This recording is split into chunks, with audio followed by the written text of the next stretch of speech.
the members of parliament, our visitors, diplomatic corps, all protocols observed. Mimi tena wasalimu amjambo. Haya, Wiper.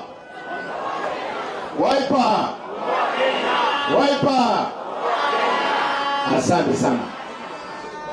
Because of time, we proceed straight to our agenda. So delegates, I want to call the meeting to order. We're supposed to have started at 10:30, but I think now we are starting at 11:15. And I want to ask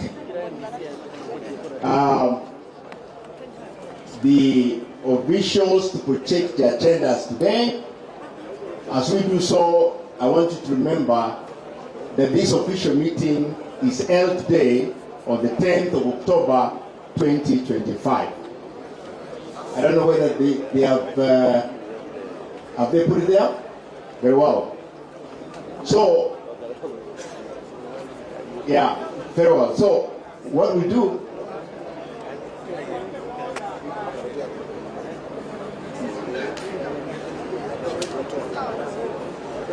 very well. So, what we do, we want to go very systematically. We read, we want to first of all to have the agendas approved. And I will be asking the Deputy Organizing Secretary to be assisting us in terms when we do work proposes and then we second it. So our first step for agenda is to adopt this agenda. And I want to ask now our Deputy Secretary, Uhuru, if you can now come up so that you can ask the proposer and the seconder for the agenda of today. Are you okay? Where are you?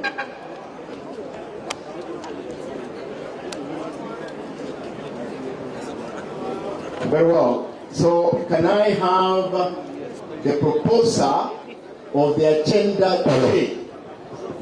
The agenda as well today. Are you okay?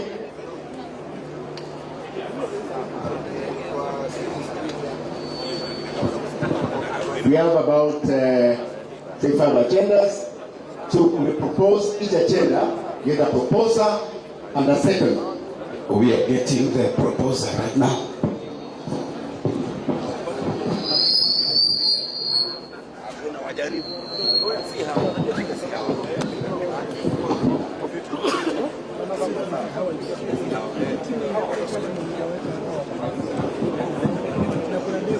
Hi, Honorable Sarah Ndukumbilo from Makwiny County Assembly, I propose. Thank you.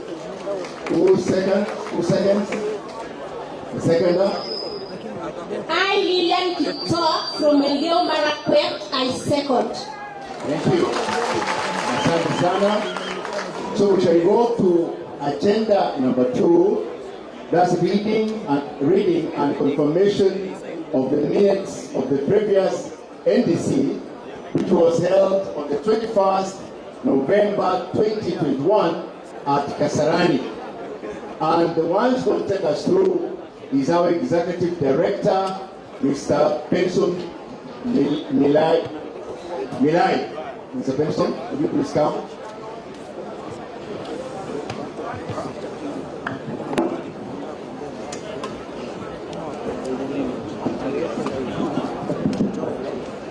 Thank you. And reading of the previous meeting minutes.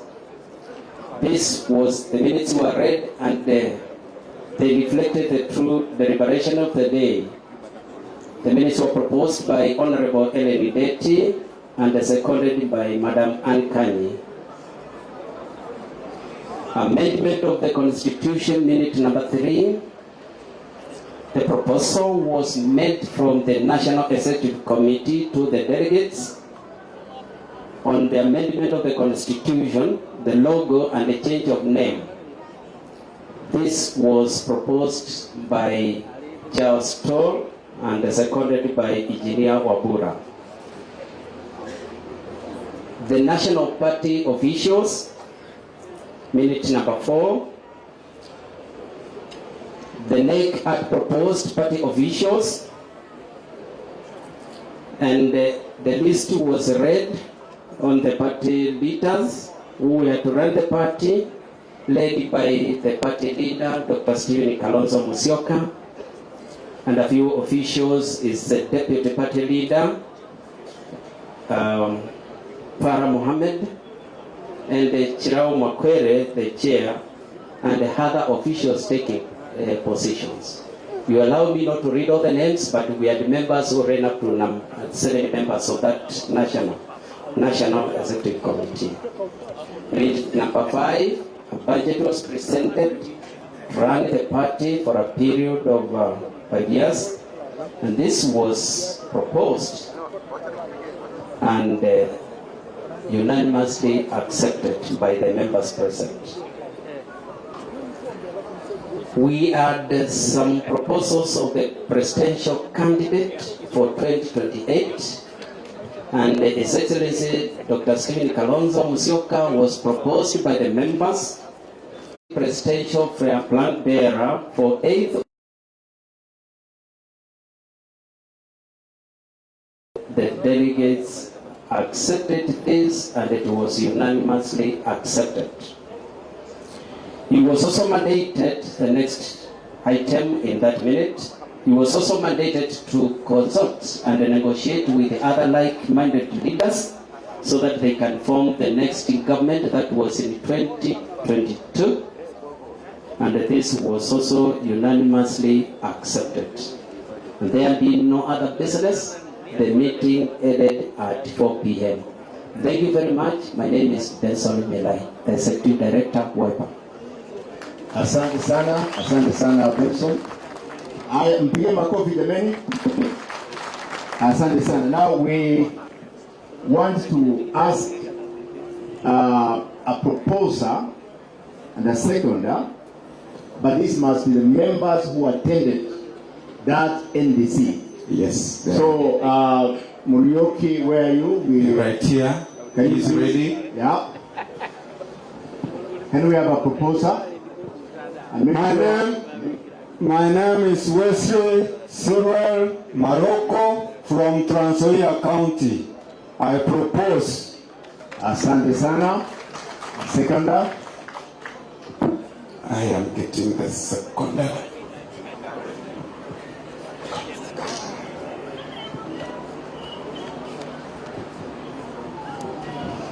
Seconder. My name is Sware Abraham from Bungoma County. I second. Asante sana. Now we shall proceed to agenda number 3. We want to know whether we are properly convened here. And I want to ask our General Secretary, Shakila Abdallah, Senator, to confirm whether you gave proper notices. Senator.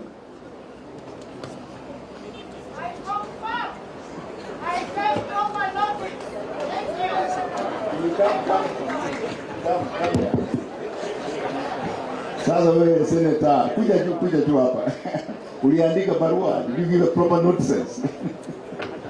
I give the proper notices. I did notice in the newspaper and I gave notice to all relevant organs. Thank you. Wow. Thank you. So you know we are properly convened, and of course the business we are carrying here will be properly legal. So I want somebody to propose that. Do we have a proposer to these notices and a seconder? Yes. Secretary. Yes, we have a proposer, and we also have a seconder. Do swear that I will be faithful and bear true allegiance to the Republic of Kenya, that I will obey, preserve, protect, and defend this Constitution of Kenya as by law established, and all other laws of the Republic, and that I will protect and uphold the sovereignty, integrity, and dignity of the people of Kenya. So help me God.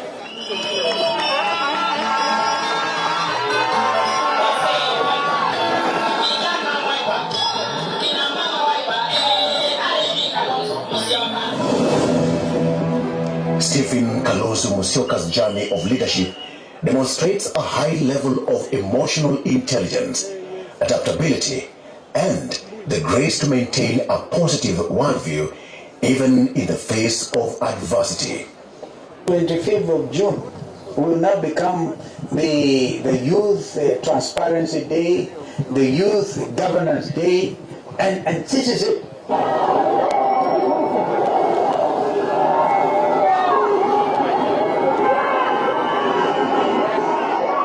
Always putting self on the back burner in favor of a common goal, Stephen Kalonzo Musyoka has on various occasions appeared to disappoint his political support base by stepping down his presidential ambitions and agreeing to play second fiddle, all in the interest of the country. Kalonzo's selflessness stands out, quite literally, a rare virtue in a country where political greed openly leads to conmanship, backstabbing, and outright betrayal in leadership. Kalonzo hates all that.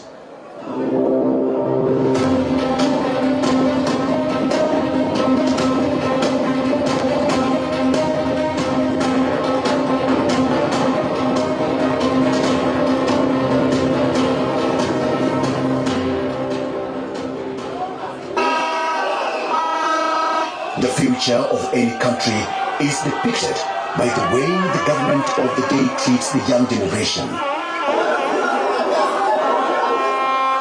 At the height of Gen Z-led country protest, and when political greed glared its ugly head, ushering in betrayal of a generational magnitude,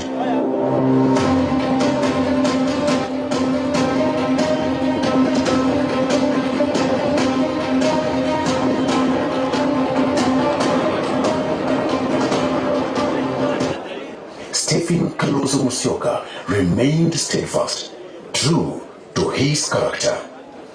The 25th of June last year was a day when Kenyans, under the Constitution 2010, chose to exercise their sovereign rights, because Article 1 of the Constitution, I think the canon was referring to Article 37, says that sovereign power belongs to the people, and the people can choose to exercise it either directly or through the elected representatives. All the young Kenyans did last year on the 25th of June was to petition their representatives, but in so doing they were killed, they were maimed.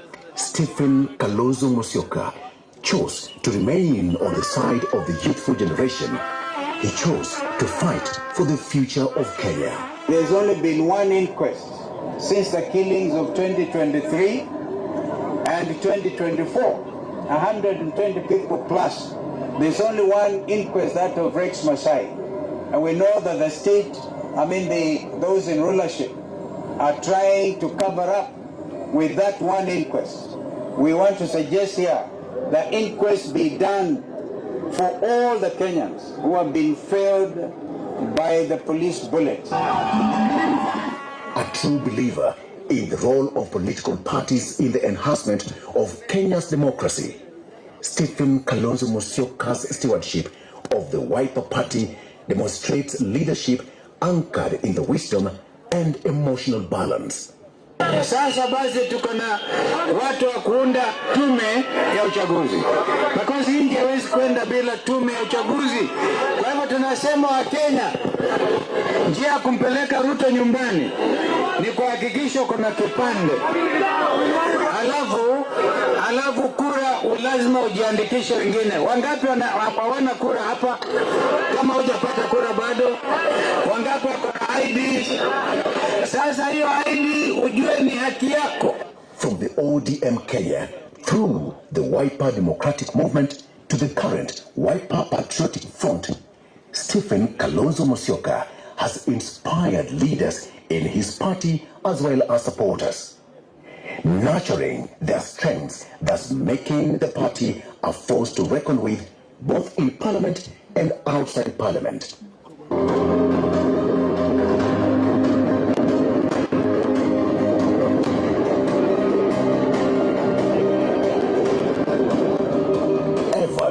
diplomatic, Stephen Kalonzo Musyoka's involvement in diplomatic assignments has given him international recognition and attracted for Kenya indisputable global respect. Kalonzo Musyoka's involvement in Sudan peace process dates back to 1993. I wish to take this opportunity to congratulate the government of Sudan and the Sudan People's Liberation Movement for yet another monumental achievement in the Sudan peace process under the IGAD initiative.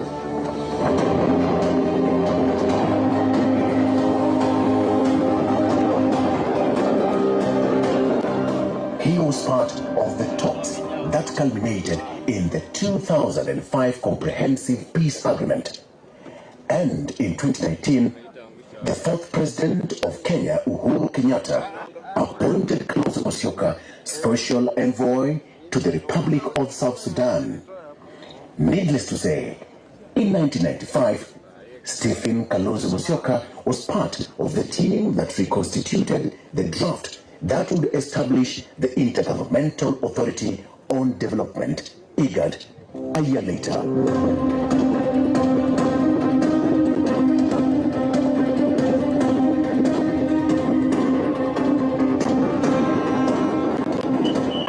Ahead of Kenya's 2027 general election, Stephen Kalonzo Musyoka is working with other like-minded leaders.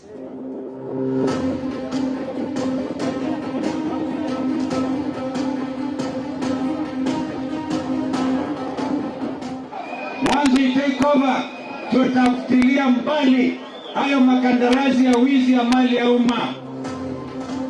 Stephen Kalonzo Musyoka, Kenya's most experienced and consistent leader, undoubtedly the first among equals.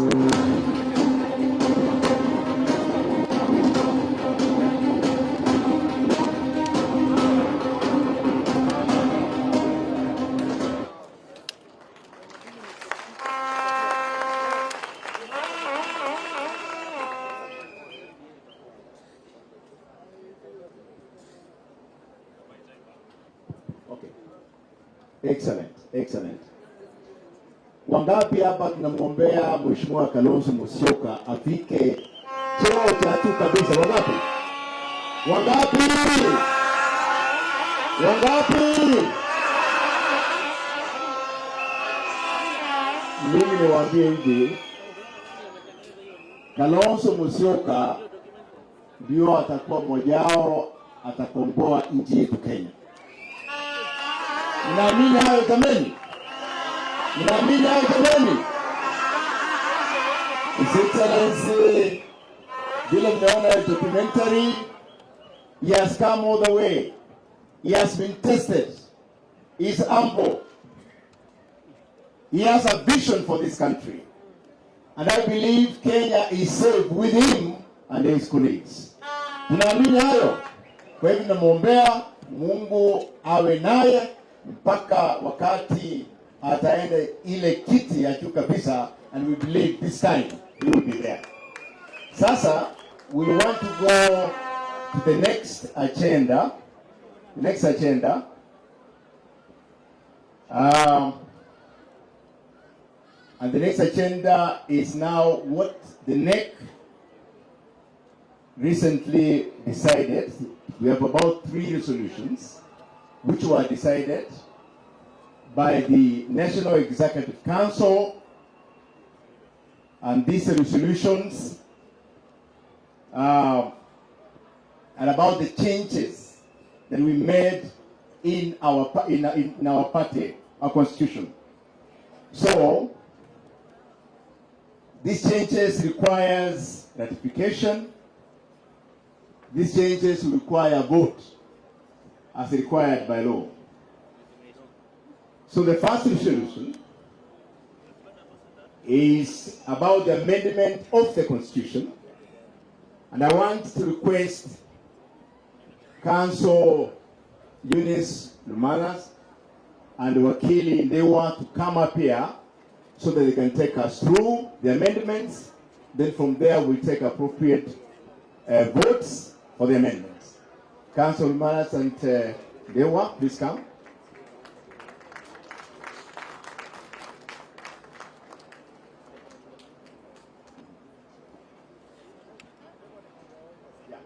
So, Council Manas will take us through the change of name.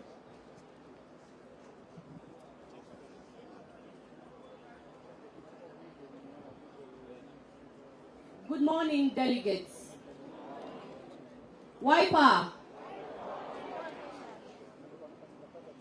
Now I want to thank you all for being here on time.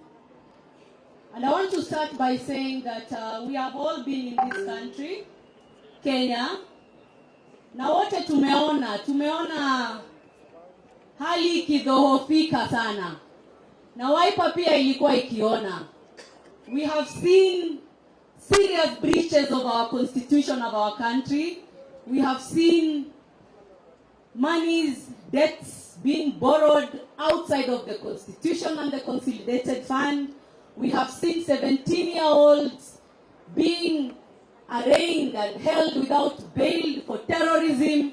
We have seen hali ikiwa mbaya kudhoofika. Wiper pia ilikuwa ikiona.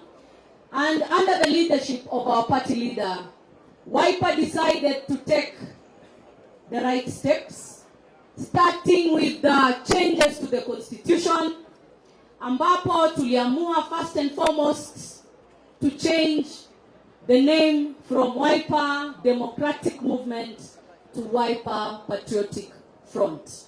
And I'll explain to you why that was important. But as I do, I think one person requires special mention in this name change. Senator Kio Wambua, I don't know which one among us was doing there he is. I don't know who was whose punching bag, but the punching was very useful. Because but by looking at the sizes, we know who was on the receiving end between Senator Wambua and myself.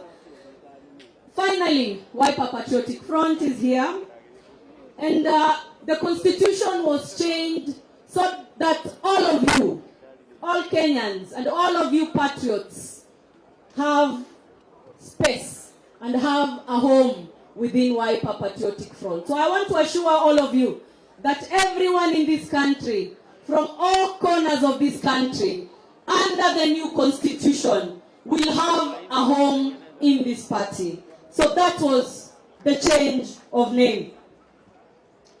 Now, with the change of name is also the realization that there is need to expand the party now that the room has been created in terms of officials. So you will find that even in terms of our national officials, we have created room for people from El Molo to Samburu to Western Kenya. My people, I hope you're in the room, and everyone else is going to be represented in this party. We have also changed the party logo,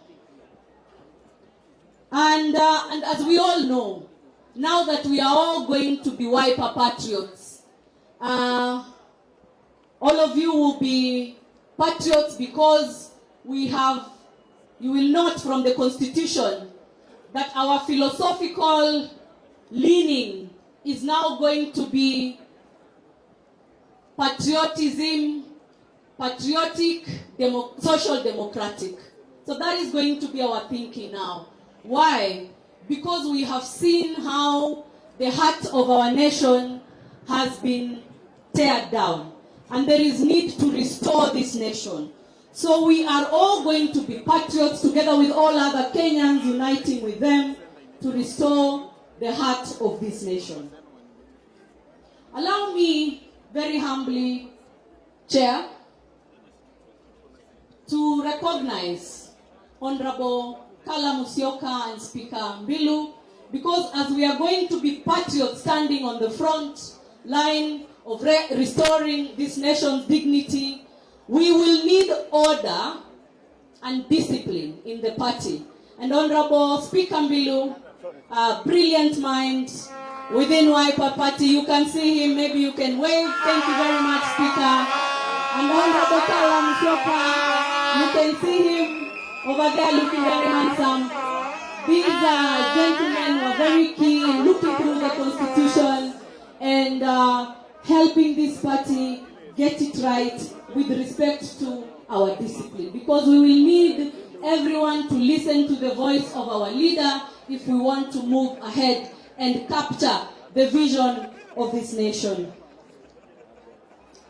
Now, in terms of Wiper Patriotic Front, I'm here with Wakili Ndegwa, and he has something to say about the name Wiper Patriotic Front. So let me give him a minute.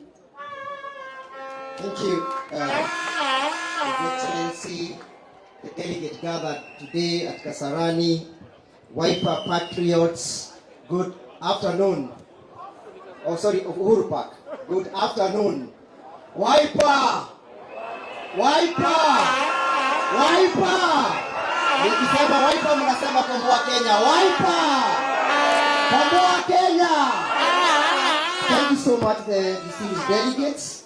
We are here today because our party has begun a journey of revolution. Our party has begun a conversation that was kick-started by the Gen Z revolution, the Gen Z generation. We are here because we want to align with what is happening in the country. We want to align with what is happening in the world. We want to align with what is happening in the globe.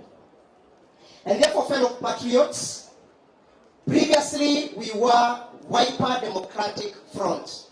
And that is why, Wiper Democratic Movement. And that's why you can see we still have and find the flag of Wiper Democratic Movement today. But by the close of business today, if the delegates do agree with us and they vote to abide by the changes, we shall lower this flag and raise the flag of Wiper Patriotic Front. In this pivotal moment of our nation history, we proudly announce the evolution of the Wiper Democratic Movement into the Wiper Patriotic Front. This is not a mere rebranding. It's a clarion call to arms in the face of rattling regime that is clinging to power while our people are suffering. As a profound African Chinua Achebe wisely queried, what is in a name? What then is in a name? What is in Wiper Democratic Movement? What is in Wiper Patriotic Front? What then is in Wiper Patriotic Front is everything. Wiper Patriotic Front is a declaration of intent and sparks of revolution, a promise to the oppressed, that change is not just possible, but inevitable. Fellow patriots, at this historic convention, let us unpack the power in our new name, the Wiper Patriotic Front. What does front truly mean? It is an unshakable, unbreakable line of warriors standing shoulder to shoulder against tyranny and complacency. This is the call upon which we have unveiled our new name. I want to confirm that a certificate has been issued towards the change of the name. If the delegates will be agreeing with us, a vote will be put for purposes of agreeing. Therefore, fellow patriots, we are being called upon to forge the front of patriotism, front of accountability, front of democracy. We front the war against corruption. We front the war against bad leadership. We front the war front a war against abduction, a war against corruption, a war against extrajudicial killing. And therefore that is the purpose for which delegates are gathered here. If you agree with me that you need to be a front, rise up and say, yes, change must come. Viva Wiper, viva! Viva Wiper, viva! Long live Wiper, long live! Long live Wiper, long live! Viva Wiper Patriotic Front, viva! Thank you very much, Mr. Ndegwa, viva. So, with the permission of the chair, I have his permission to request you to rise, all of you. As we rise, I want to assure you, party leader, Dr. Honorable Excellency Kalonzo Musyoka, that this document that we have is a powerful tool that you will use to steer the patriots ahead. It has what is required to unite this nation and restore the heart of Kenya. So if I say wipe up patriotic front, you repeat after us. Wipe up patriotic front. Wipe up patriotic front. Thank you very much. We can see it so. Thank you. Asante sana. You can take your seats. Asante mawakili. Tunashukuru sana. Tunashukuru sana. Sasa, we want a proposer of these changes, the seconder, our deputy organizing secretary. Are we ready with the proposer? Yes, sir, we are ready with the proposer. Oh, my name is David Odhiambo from Mutembei County. I propose. Thank you. Seconder. Seconder, where are you? I'm Honorable Bernard Ibela Papa from Busia County. I do second. Thank you. Now we want to put those changes to a vote. So as many as of the opinion of the changes, say aye. As many as of the contrary to the opinion, say nay. The aye have it. So you can see you made me temporary speaker. You made me a temporary speaker today. Very well. So now we shall go to the second resolution.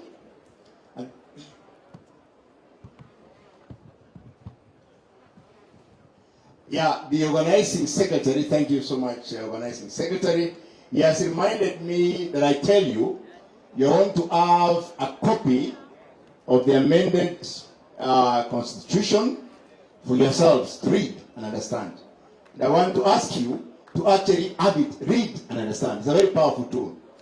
Mutachukua, mutasoma, asante. So now the second resolution is the proposed changes, and I want to request our chair, Solitaire, to come and take us through the changes. Solitaire is the chair of election changes. Yeah, and Solitaire is the chair of the National Election Board. Thank you.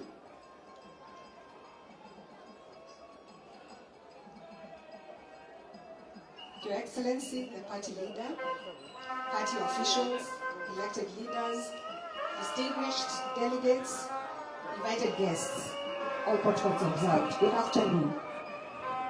My name is Agatha Solitaire, and I'm the chairperson of the National Elections Board, and I stand before you to present the proposed amendments to the party elections and nomination procedures for your consideration and approval. But before I proceed, I would like to introduce the members of the National Elections Board who are present here today.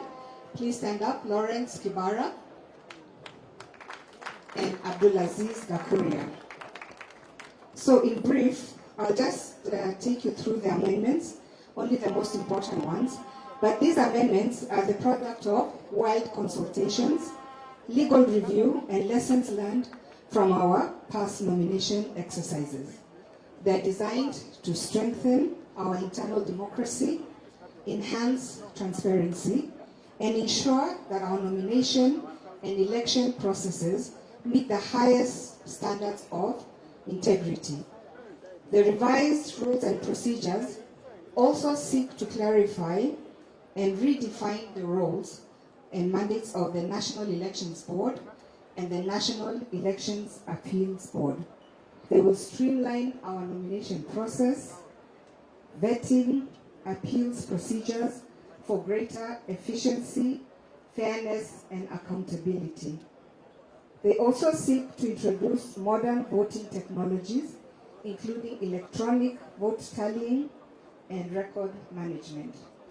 They reflect the rebranding of from Wiper Democratic Movement to the Wiper Patriotic Front. Lastly, the key revisions also modernize our framework to align with the Political Parties Act 2022 and the Constitution of Kenya 2010 and the proposed revised WPF Constitution, which has just been endorsed. This document has also been presented and approved by NEC in line with Article 312 of the Party Constitution 2021. So in the interest of time, allow me to briefly highlight the major areas of change for your endorsement. This is a very big document. It has 105 pages, so I'll just highlight some of the key areas. One of the key areas is the timelines for appeals, which we have just added 24 hours in the case of by-elections and party officials. The document was silent on that. Also, when there is an appeal, NEB shall also determine the matters within 5 days of the receipt of the complaint. Previously it was 10 days, which we found was too long, and we also want to have quick dispute resolution.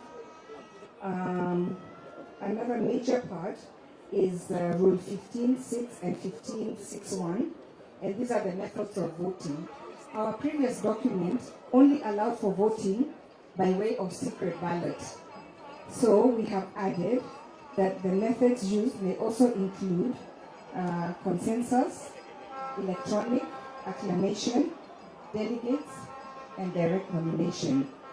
And Rule 15.6.1, we have added that NEB may also issue a direct nomination to aspirants who are considered by the party leadership will bring competence, competitive advantage to the party's overall political strength. So we have added, we propose that this be added. Another major one is Rule 17. This is the presidential nominee. Previously, the requirements that the presidential nominee had to submit to the party were outdated, so we have aligned that with the IBC requirements. Lastly, again on the presidential nominee, there's one more. Identification of voters. Again, this document was silent on that, so we have said that the NEB can introduce any method of voting. This is to take into account electronic voting if we wish to go that direction. On the presidential nomination, that is rule number 24, I'll read this one because it simplifies and strengthens the presidential nomination process. Before, this document had about 16 points for this process, so we've simplified it and condensed it into this. I'll just read it because this is important. The party leader shall be deemed nominated as the party's candidate for the presidential elections at any time that a vacancy shall occur in the position of the President of the Republic of Kenya, unless the party leader shall have communicated in writing of his or her intention not to run for the office of the President of the Republic of Kenya as a candidate. Previously, it had the presidential candidate had to go through a lot of vetting processes, and so we have simplified it. Lastly, rule number 32, we have introduced electronic voting because we need to formally introduce this in line with how we want to modernize our election process. And then we have also added a few forms in the annexures so that we can be able to standardize all the election forms. We previously only had 2 forms, that is the pledge of commitment and the nomination form. So we have added tallying forms, winners' certificates, and oath of office, just to standardize the forms. So in a nutshell, those are the major changes, although there are many changes. As I told you, this document has 105 pages, so I can't go into all of them. So Your Excellency and distinguished delegates, from this brief presentation, you can see that the revisions in this document are amendments that are not just edits.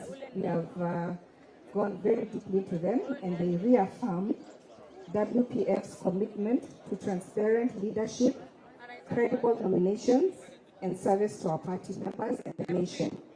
By adopting these rules, we position WPF as a modern, disciplined, and forward-looking party, ready to lead Kenya into the next phase of democratic growth and leadership. So on behalf of the National Elections Board, I humbly move that these amendments are adopted and approved by the national delegates.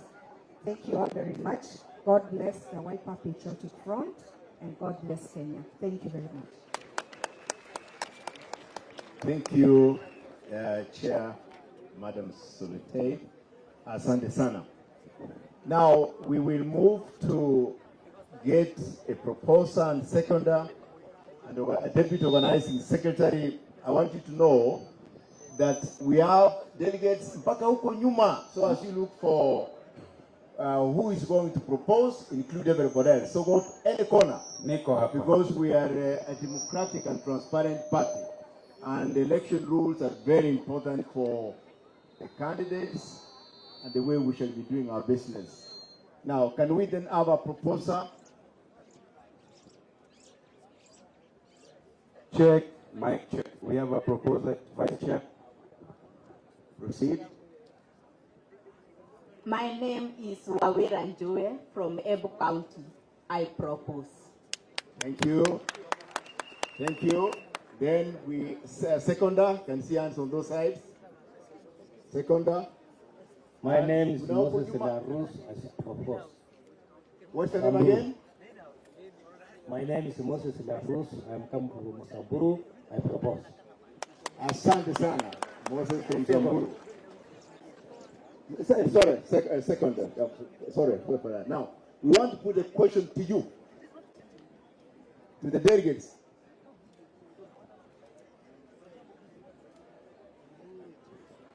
Okay. Now, let's again have a repeat of the one who's seconding these changes. And we have one. Check. The person that was supposed to second has proposed. Deputy National Organizing Secretary, please let him second. Yes, I am just requesting him to correct, sir. My name Moses. I am come from Samburu. I second. Thank you. Thank you. Now I want to put a question to you. As many as of the opinion say aye. As many as of the contrary of opinion say nay. The aye have it. Thank you.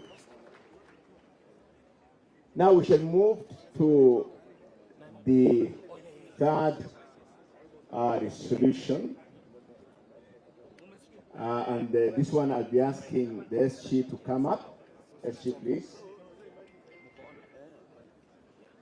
The third final resolution is to give the party leader powers to negotiate on our behalf and fill vacant party posts with the approval of NEC in the run-up of 2027 elections. This will be presented by our SG, Senator Shakila Abdallah. Senator. Thank you, Chair. Wiper! Wiper! Kumbuka Kenya! Thank you. Ladies and gentlemen, esteemed delegates and fellow Kenyans, asanteni sana for gathering here today. We meet at Uhuru Park, a place of historic struggle and hope. Today, we stand together to renew our resolve and chart a bold new course for Kenya. For nearly 2 decades, under the leadership of His Excellency Dr. Stephen Kalonzo Musyoka, our movement has stood for justice, peace, and integrity. As we look to 2027, leadership demands renewal. We must rebrand, reorganize, and reignite and patriotic flame in every Kenyan heart. Today we adopt new amendments that give youth a stronger voice, ensure gender balance, and strengthen grassroots participations. We unveil our new emblem, the open umbrella in earth color, in earth red, white, and royal blue, symbolizing dependability, understanding, purity, clarity, hope for all Kenyans. We embrace a new name, the Wiper Patriotic Front. The word signals our commitment to the nation. Above all, while front shows we are united for justice and progress. And today, we make a definition choice by nominating His Excellency Stephen Kalonzo Musyoka as our presidential candidate for the 2027 elections. He is a man of faith. He is a man of faith, integrity, and experience. He has stood firm for justice and unity, and he is the unifying figure Kenya needs. With a new constitution, a new symbol, and a renewed vision, we now go forth to organize, register voters, and mobilize communities, and speak to the hope of every Kenyan. The Wiper Patriotic Front is ready, with His Excellency Kalonzo Musyoka leading the charge. Greetings, Kenya's greatness will be restored. Ukisikia raha, sema Kalonzo the sixth! Kalonzo the sixth! Ukisikia raha, sema Kalonzo the sixth! Asanteni sana, asanteni sana. Tukae chini. Mambo bado! Mambo bado!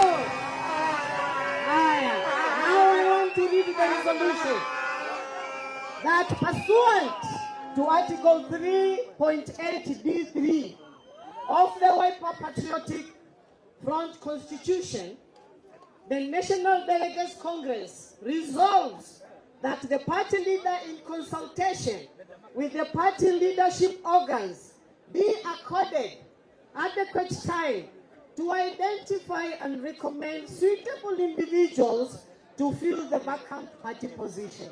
Will as many as of the same opinion say aye? Will as many as of the different opinions say nay? The ayes have it. Sema Kalonzo the sixth! The sixth! The sixth! Asanteni sana. Haya, tutapambana nje. Mambo bado, hapa ni kazi. Haya, mwingine ni nani?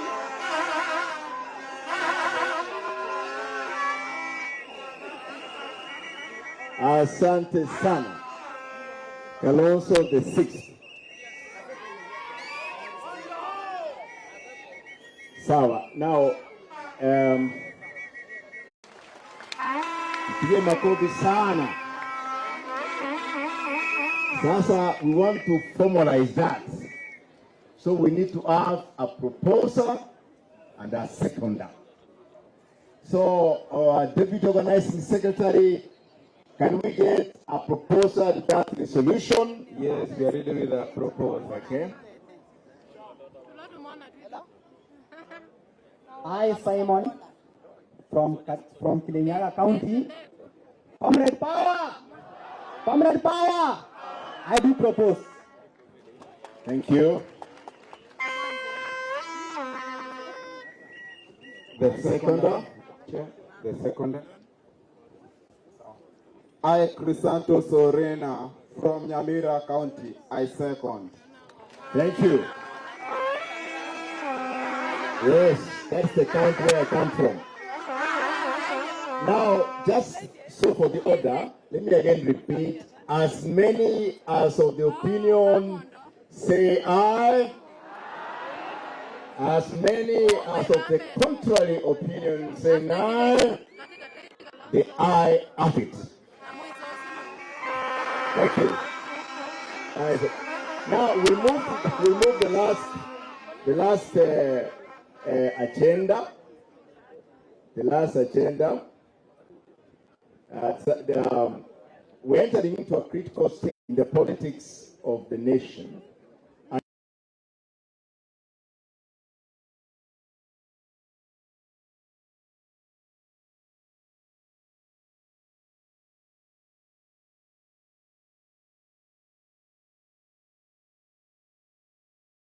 Our brother, say, where are you?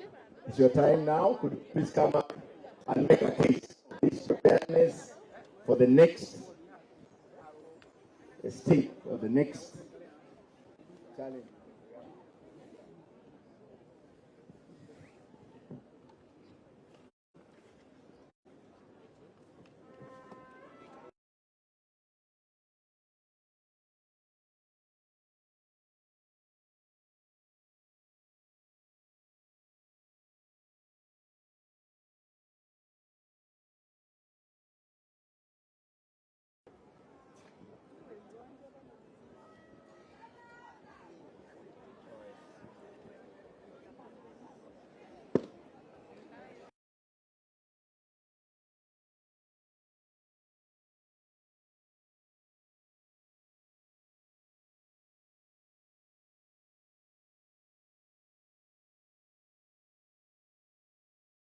Honorable delegates, our party leader has gone to receive the guests, the principals that are within the united opposition, and I feel it may not be justified for this presentation to be done in his absence.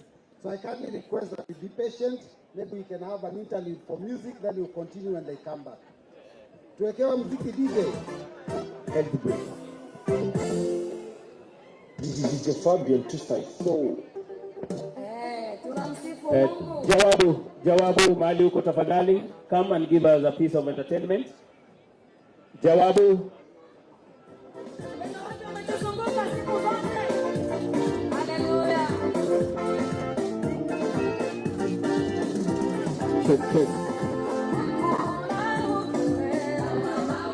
Where is Jawabu?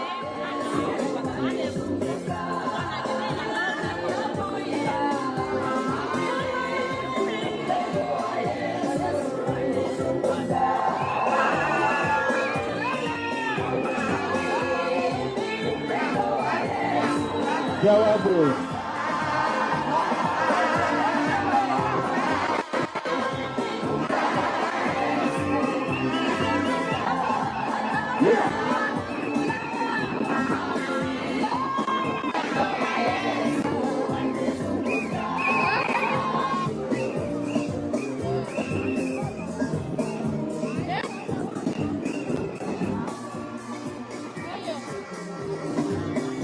Ukizima microphone mahali upo.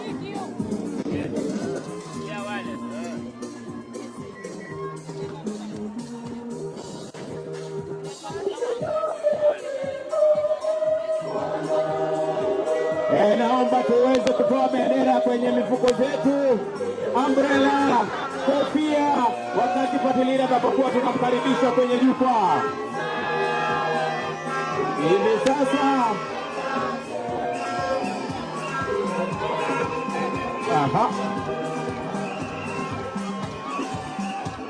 Jawabu studio, where are you? Basil. Peperusha tu wakati tunamuita patilira kwenye jukwaa. Utahakikisha kwamba bendera yako, kofia yako iko juu. Endelee DJ.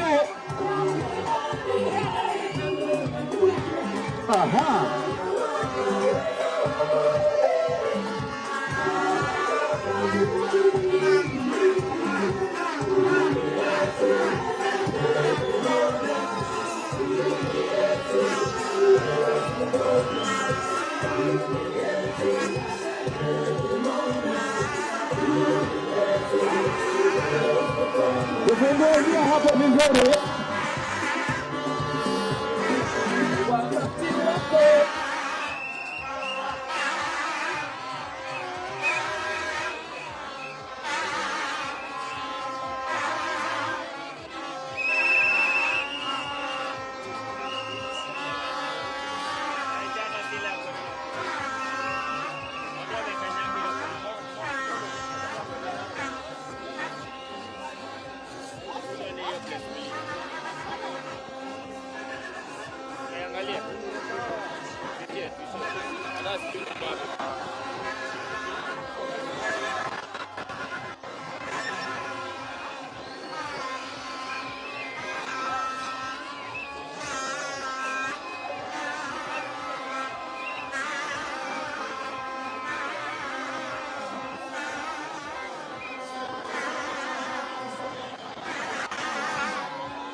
Aha.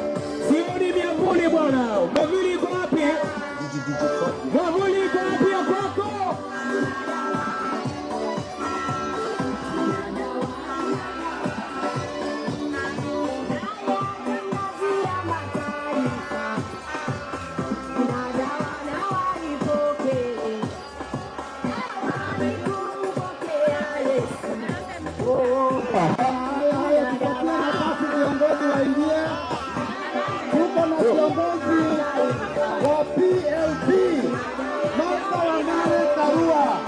Karibu sana mheshimiwa.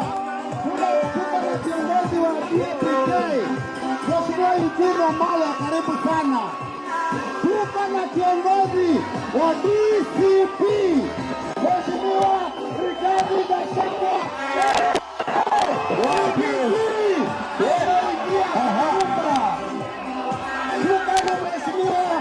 Tuko na mheshimiwa Justin Peter Muturi, party leader wa DP.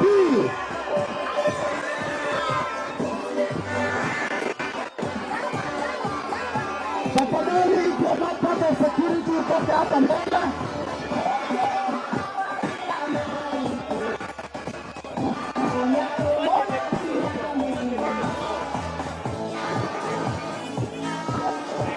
Okay, tunaomba wale wako hapa mbele tafadhali, let us clear the front. Let us clear the front. I know we are excited, our leaders are with us. Tafadhali, let us clear the front. Let us clear the front, tafadhali. Tafadhali, let us clear the front.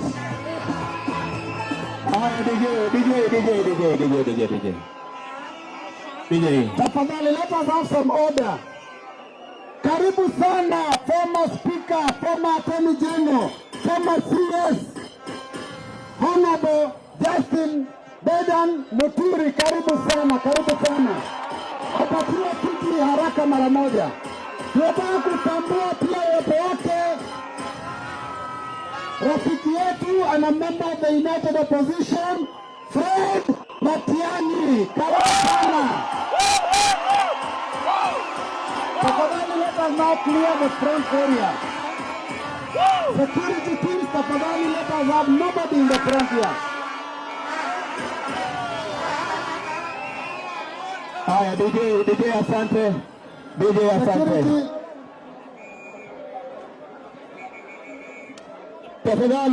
Tafadhali tutoke hapa, tusonge kabisa. Tusongeshe watu kule. Turudi kidogo nje. The delegates, yes, you can kindly be seated. Tungeomba pia media wale wako hapa mbele, mnaweza kushuka tafadhali, so that we can clear the stage. for the purposes of the meeting to continue. Tafadhali, those people that are at the front and they are not part of the team. Tuko na roster ya media pale mbele, kwa hivyo tutoke hapa zote turudi huko. Let's move. Nani, excuse me. Twende huko the other side. Twende kabisa. Basilio, tusongeshe watu kwanza. Toke kabisa. Hiyo ni mapenzi ya chama. Mungu awabariki sana. Tunaendelea vizuri. DJ nipatie hiyo ngoma kidogo. Ngoma ya Basil. Tuende sauti kidogo. Wiper wewe! Wangapi wako tayari kukomboa Kenya? Kama wako tayari kukomboa Kenya, wapi kelele? Haya, Matiangi wewe! DJ ya wimbo ipatie na sauti. Ipatie sound kabisa. Ongeze sound. Matiangi wewe! Ukombozi. Wanajienzi tunasema Kenya nzima ukombozi. Kama matari kwa mwaka inasimama juu. Tusimame zote. Ama pia nilipa. Ajua shida za Kenya. Wapi kelele waipa. Kiongozi asiyekuwa na tamaa. Ndiye Daudi wa Kenya. Yuko tayari kukomboa Wakenya. Raundi ni kukomboa Kenya. Raundi ni kukomboa. Raundi ni kukomboa. Raundi ni kukomboa. Raundi ni kukomboa. Raundi ni kukomboa. Raundi ni kukomboa. Raundi ni kukomboa.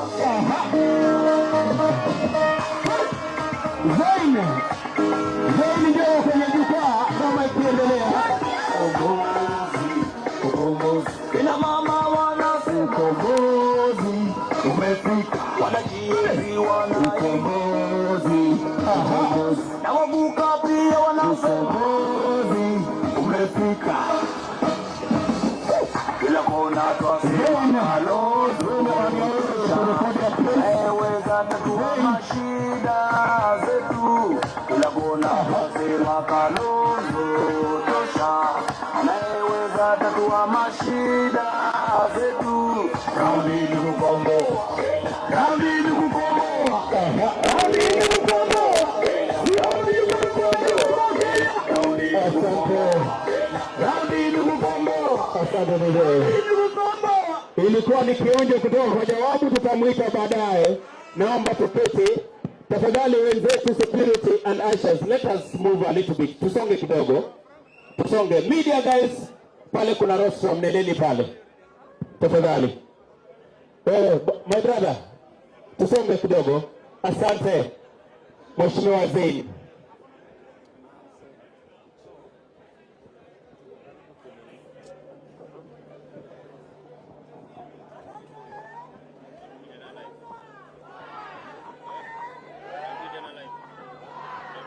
Wiper! Komboa Kenya!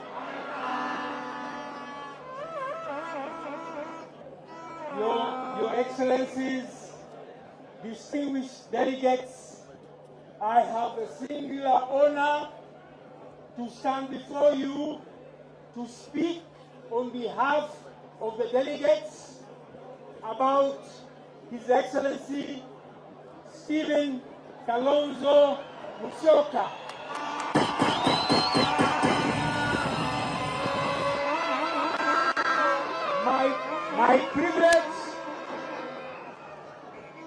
My privilege and honor is to speak in this place of memory by invoking those who came before us.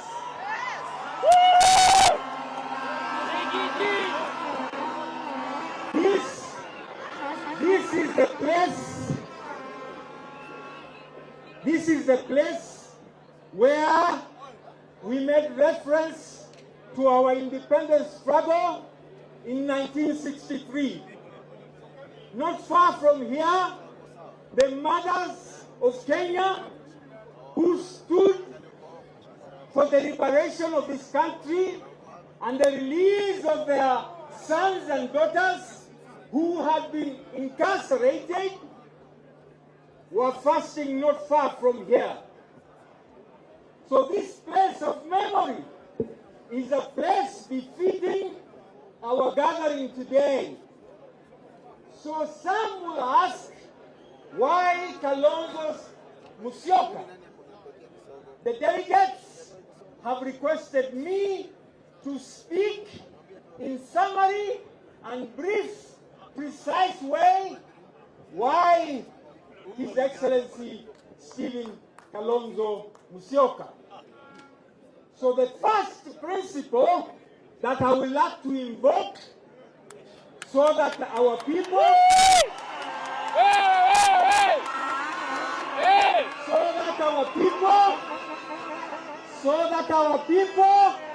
can affirm the first principle by our leader, His Excellency Stephen Kalonzo Musyoka, together with his brothers and sisters, is because they love this country. They are patriots. Our brother is our patriot. Led us to adopt the first article of our Constitution, that is the sovereignty of the people. The second principle, our brother has never betrayed anyone. Mheshimiwa Kalonzo has never betrayed anyone. And even more important, he has not betrayed them. What you gonna do when we come for you? One time, one time. What you gonna do? What you gonna do when we come for you? One time, one time. What you gonna do? What you gonna do when we come for you? One time, one time. What you gonna do? What you gonna do when we come for you? Kali, Kali, Kali. Rise up, Kenya, rise up. I'm going only to say three last things and then sit down. Number one, His Excellency Stephen Kalonzo Musyoka has spent all his life reconstructing places where there has been failure, restoring hope where there was hopelessness. He did this in Burundi. When the late Mwalimu Julius Kambarage Nyerere and the late father of the nation of South Africa, Mandela, wanted the people to lead the discussions to bring peace to Burundi, it was Mheshimiwa Kalonzo and Mheshimiwa Jalango.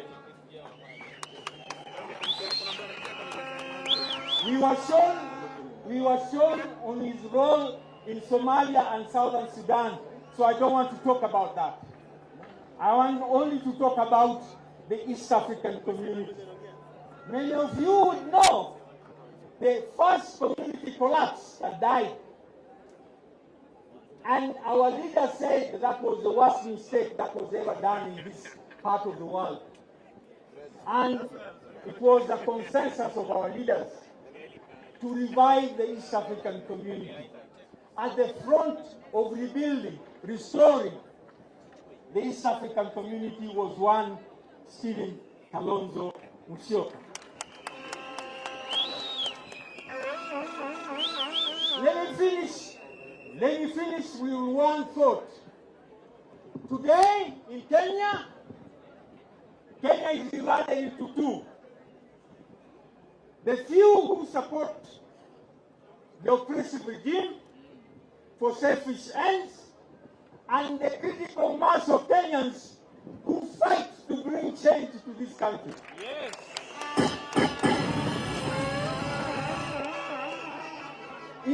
Kuna hamu sana kusikia. Na sasa tumefika wakati ambao His Excellency Kalonzo Musyoka atakuja kuongea. Kwa hivyo nataka watu wote wasikize speech yake. Kweli ama sio kweli? Kweli ama sio kweli? Aimpatie Wiper. Wiper. Nimesema komboa Kenya. Wiper. Wiper. Sema Harambee, mnasema one time. Harambee. Harambee. Harambee. Asante sana. So now what ndugu Hussein amefanya, we want to put that thing in the legal perspective. We bind it tuweke kwa benki. We want this endorsement now to be formalized. Kwa hivyo ningependa our Deputy Organizing Secretary, yes, sir, jaribu tupate proposal and a seconder for that resolution of endorsement.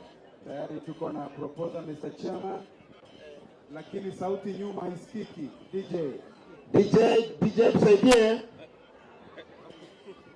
Tusaidie DJ.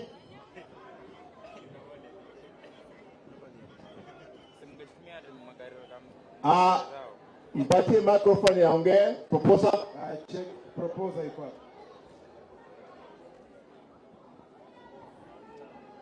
My name is Franklin Modena Iha from Kilifi County, Magarini constituency. I propose. Seconder. I'm going to the seconder, Mr. Chairman.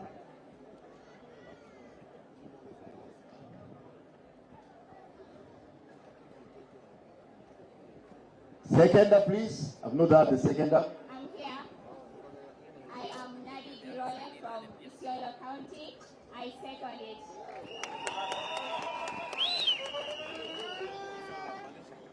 Okay. Now I would like to put the question. As many as of the opinion say yes. As many. The resolution was read by the Secretary General.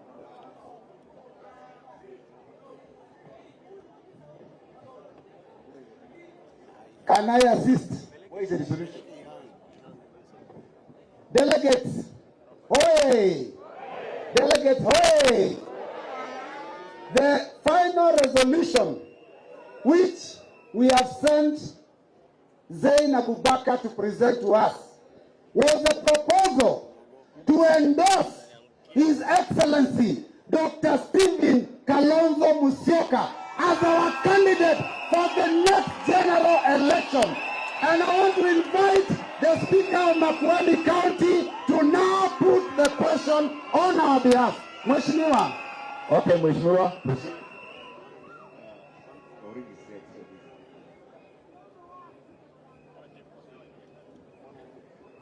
Order, honorable delegates. At this very assembly of Uhuru Park, at historic place, for this country will be saved by, among others, Dr. Stephen Kalonzo Musyoka. And now want to put the question for vote.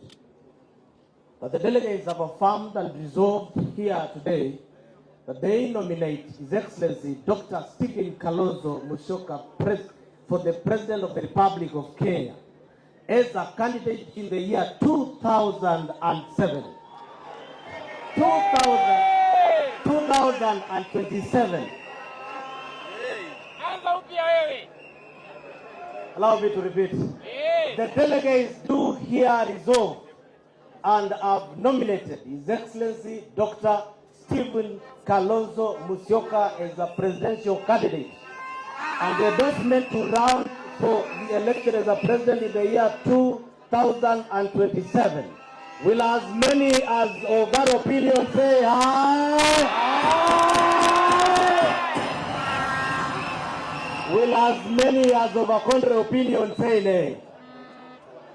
The ayes have it. Honorable delegates,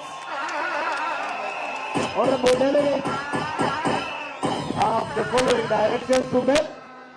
that now the resolution be conveyed to the Wiper Patriotic Front for implementation forthwith. Thank you. I would now like to ask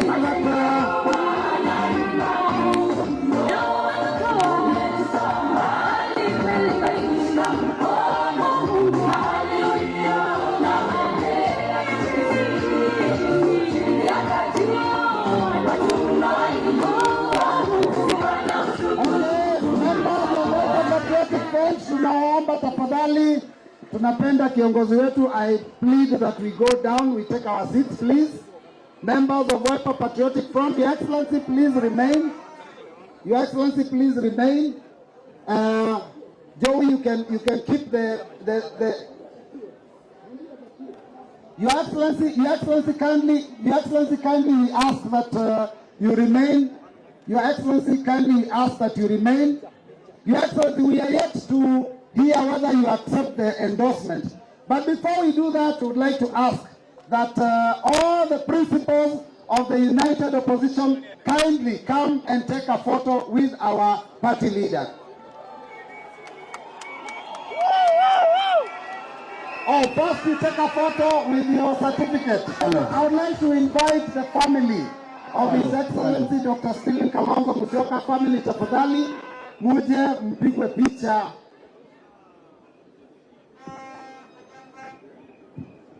Hello. Family only.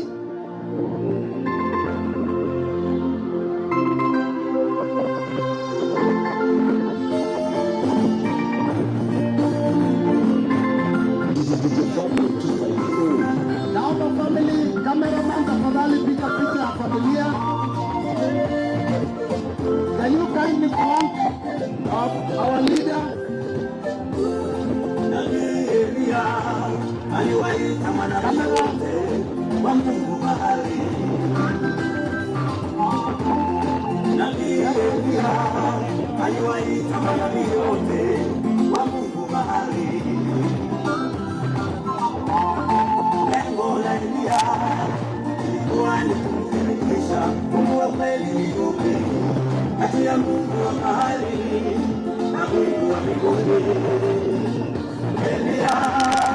Thank you, Excellency. Tunaona familia inaendelea kuongezeka. Delegates,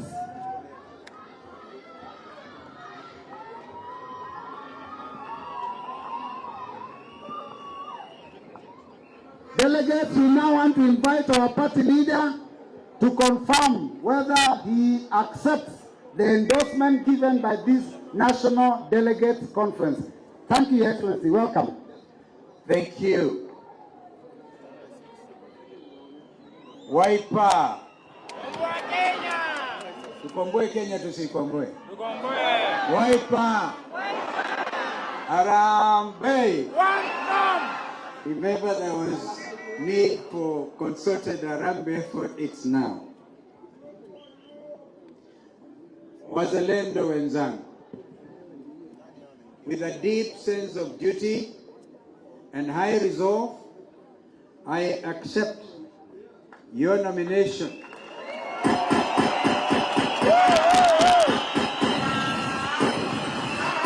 to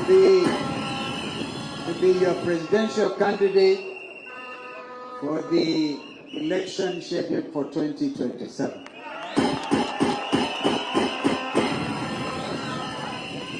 I accept it with a full and grateful heart, without reservation, and with only one obligation: the obligation to devote every effort of body, mind, and spirit to lead this exceptional patriotic front to victory and restore hope and stability to our beloved nation.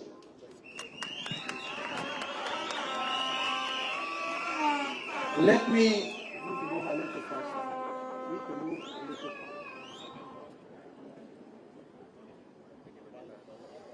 however take a moment to thank the Almighty God, who has been my guide.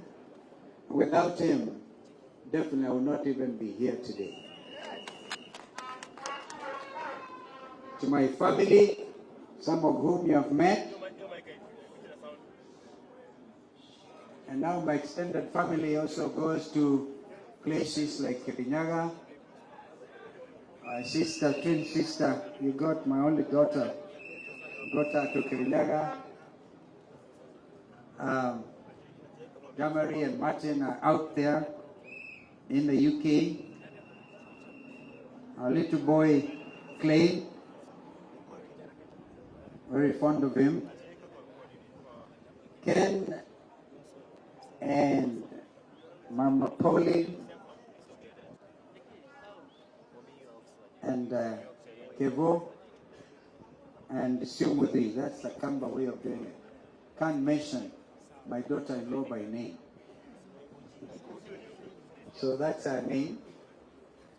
I think that name was given to her by two distinguished ladies who are here, Mama Rose Museo and Dr. Irene Kasaba. To my friends and family, who are here or watching online,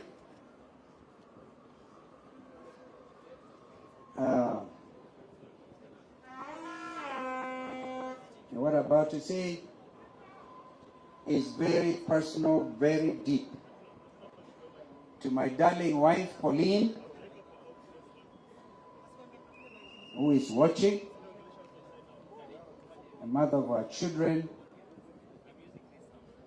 you know, you are a vision bearer. And you've been amazing. And every day, every moment, you keep on amazing me.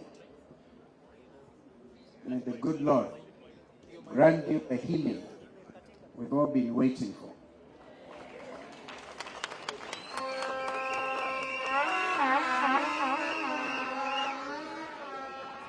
To our fellow citizens, including those in the diaspora, wazalendo wenzetu, ng'ambo, mahala popote mlipo, we have come of age as a nation. To the international community present here today, I acknowledge your presence, members of the diplomatic corps,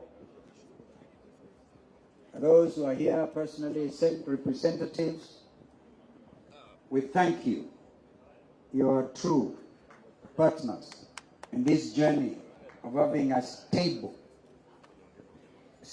nation among the community of nations. Well, Deputy President, my brother, Rigathi Gachagua,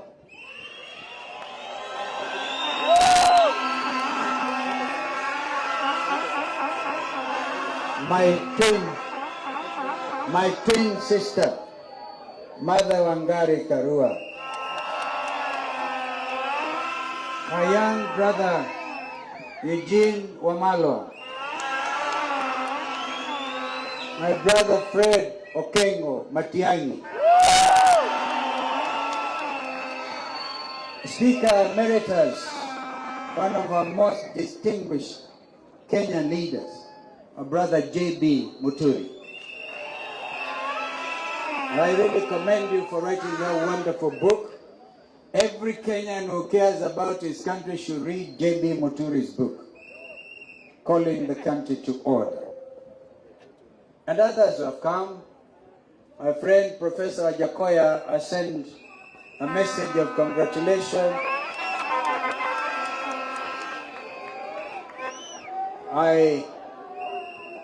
Our friend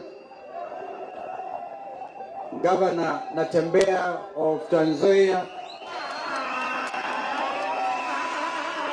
has actually gone down with flu. He really wanted to be here.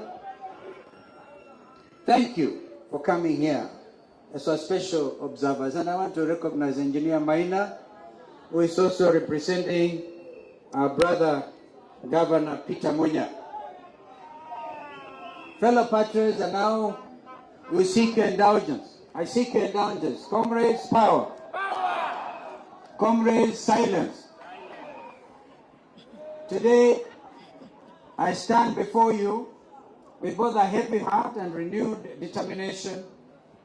Our country is hurting. Our people are suffering.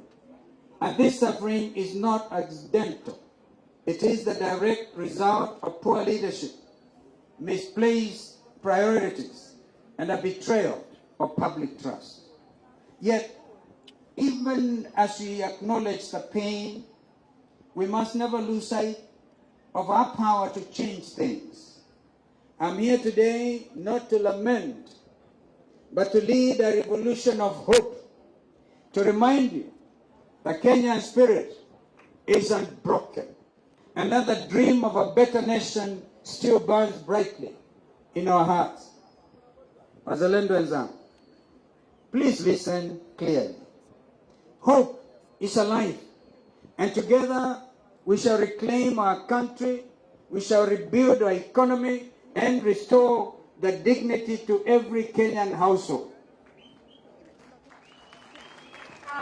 Our patriotic front chose this venue, Uhuru Park, for many reasons, some of which have been elaborated by Brother Z. History has been made here, and today, our present and our future will be proclaimed from this venue. This is our, please give me your ear, we'll come to that. This is our present circumstance today, and let us speak honestly about where we are. Na wauliza jameni unyamaza. Wewe nyamaza kidogo.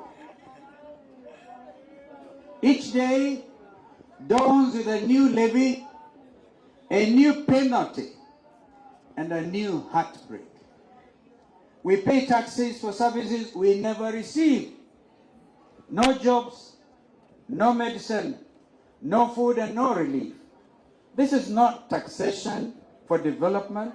It is taxation for the survival of a few who know Ruto. We are a nation with one of the best educated populations in Africa. Yet our young people, bright, creative, and full of potential, remain unemployed and disillusioned. Our graduates hawk goods on the streets, while unqualified cronies occupy top positions in government.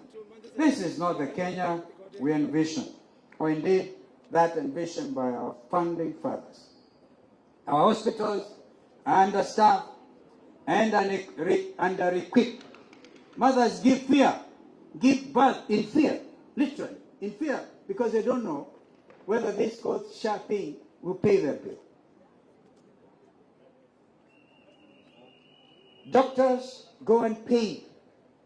Our hospitals run out of essential drugs. What should be universal health care has been turned into a playground of corruption. Share shift forced on Kenyans has become the most consequential threat to our well-being. Education, once the key to opportunity, has become a burden. Parents are drowning in debt. Teachers and lecturers are demoralized. Students are uncertain of their future. As we speak, some of our best brains in this country, university dons, are on strike, and nobody seems to care.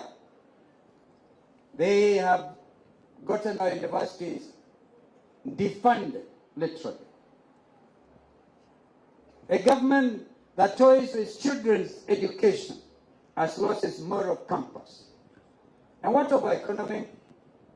Once a beacon of growth, it now lies in disarray. Industries are closed, investors are fleeing, and ordinary Kenyans are struggling to survive. Our brothers and sisters wake up so early in the morning to walk to industrial area, only to arrive and find doors shut and their jobs shifted to neighboring countries because of this regime's taxation policy. What about this regime's insatiable appetite for loans upon loans upon loans? Kenya's public debt under this regime has become an albatross around our necks. They call it bottom-up economics. But what we see is bottomless corruption and a top-down greed. It is not an economic plan. It is an economic funeral, I dare say. This regime has attempted to capture all institutions to do their unconstitutional bidding. They have captured Parliament, and that is why today it stands impeached. They have tried to capture the media, and today we thank the majority of the press for not bowing to that pressure.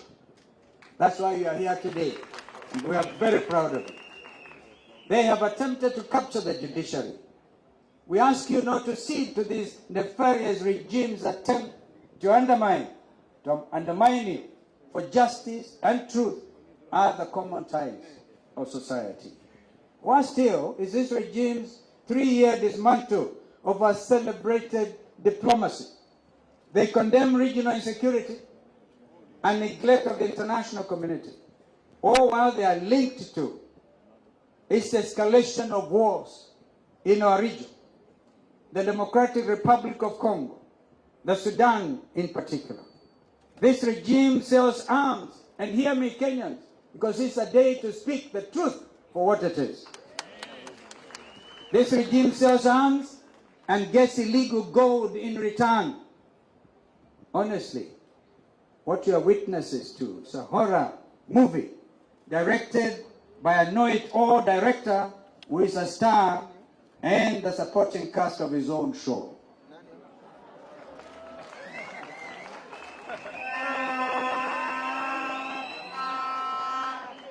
The Ruto regime calls for reforms of international institutions and global agendas, including climate change, while he auctions our forests for carbon credits for his own personal aggrandizement. Kenyans must know this. Even our forests, our national parks are up for auction. The very oxygen we actually breathe. Most heartbreaking of all is the plight of our young people, the Gen Z generation, bold, creative, and courageous, took to the streets to demand justice, to demand jobs, to demand dignity and accountability. But their voices on June 25th, 2024, were met not with dialogue, but with bullets and intimidation. A government that silences its own children has lost the right to lead. But I stand here to tell you, we are not doomed. Kenya can rise again, and Kenya will rise again. Under a patriotic administration, and together with our partners, we shall build a nation that works for all, not for a select few. We will deliver a 24-hour economy that ensures all of us are part and parcel of growing our basket, and together we shall lower the cost of living. Cost of fuel and electricity must be lowered if we are to get these jobs back to our industry, if we are going to yet again attempt to industrialize our country. Transformational projects like the High Grand Falls Dam that will generate 700 megawatts of electricity, a Vision 2030 project under Kibaki and ourselves, must be activated, not rutopreneured.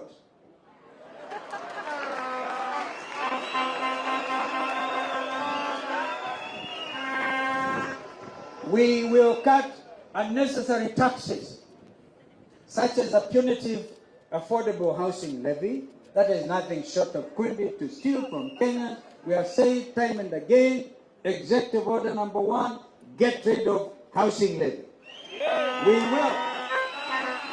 We will have an affordable, relatable, and predictable policy that not only addresses our challenges but also considers the vast opportunities in manufacturing, in agriculture, in education, and in blue economy. Our economy be driven by innovation and integrity, not corruption and coercion. We will create 3 jobs for the youth. Every county will have a functional youth enterprise fund. Remember, youth enterprise fund swept under the carpet. Which will be transparent and theft-free. We'll establish technology hubs, create centers, and local industries to absorb young talent. Professionalism, not Rutoism, will get you a job. Wazalendo wenzangu, I promise you this. The Wiper Patriotic Front's Director of Elections will not become your next chairman of Kenya Revenue Authority. That will never. No child should ever be denied education because of poverty. We will fund our schools adequately, value our teachers, and recognize vocational skills alongside academic qualifications. Real education, not those fake silver-pointed degree shit, but once again be the bridge to opportunity. A patriotic administration will restore dignity and meaning to our schools and our universities. We will not be a striking nation. We shall be a working, dignified nation. We will deliver affordable, quality health care for all. Medicines will be available in every hospital, and our healthcare workers will be respected and fairly compensated. Health will not be a privilege. It is a right, and indeed an Article 43 right of our Constitution. We will build a just, safe, and united Kenya. Police brutality, obviously, will end. In fact, I think it has ended today, because if anybody had wanted to bring goons here, it can't work.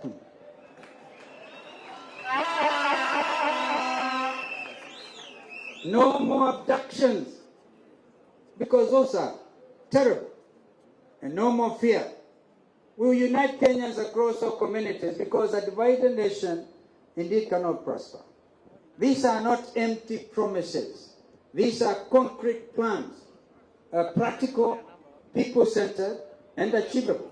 This is what a Kalonzo Musyoka-led administration will stand for: justice, opportunity, dignity, constitutionalism, and the rebirth of this nation.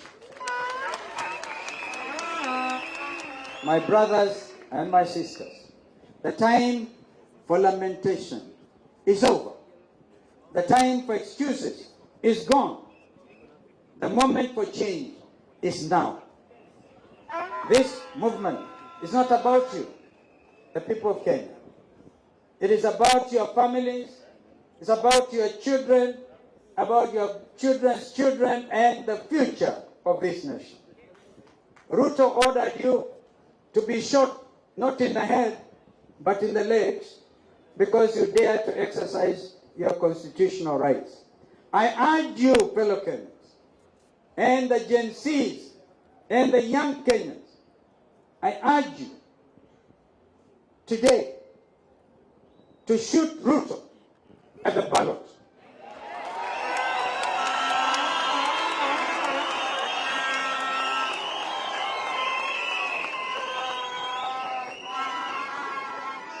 If you have not yet, I implore you to register to vote. How many of you are ready to shoot Ruto at the ballot?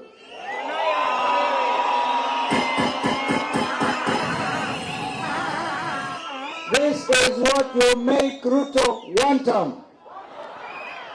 Komboa Kenya. Komboa Kenya. Harambee. When we rise together, no mountain is too high. When we rise together, no government can suppress us. When we rise together, Kenya will rise again. Are you ready for change? Are you ready for justice? Are you ready for a better Kenya? Then let us rise up together. This is a moment. We cannot allow despair to kill our dreams. No exceptionally corrupt and insensitive leadership to steal our future. We will build a Kenya where leadership is honest, justice is real, and opportunity, as I said, is equal. We will build a Kenya where every child is safe, even in our own living room. We will in honor and remember Bridget Joki, who was shot by a police bullet in Kiambu, sitting by her parents' living room, watching television. And she got killed, shot. So even our living rooms are not safe. I salute our farmers, our mama boggers, and our border riders. The border riders actually escorted me this morning. I thank you. The true backbone of this country. I celebrate our youth. The beacons of hope will keep faith alive. From Lamu to Kiambu, from Isiolo to Bungoma, from Nairobi to Kisumu, from Wote to Turkana, from Tharaka to Kajiado, from Mombasa to Meru, and from Sugoi to Sekuru. We all deserve dignity, justice, and honest leadership. Together, we shall bring it to life.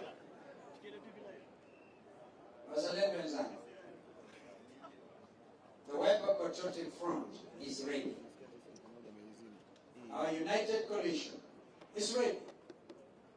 And for a while, we didn't have to pass the resolution to address what is already defunct.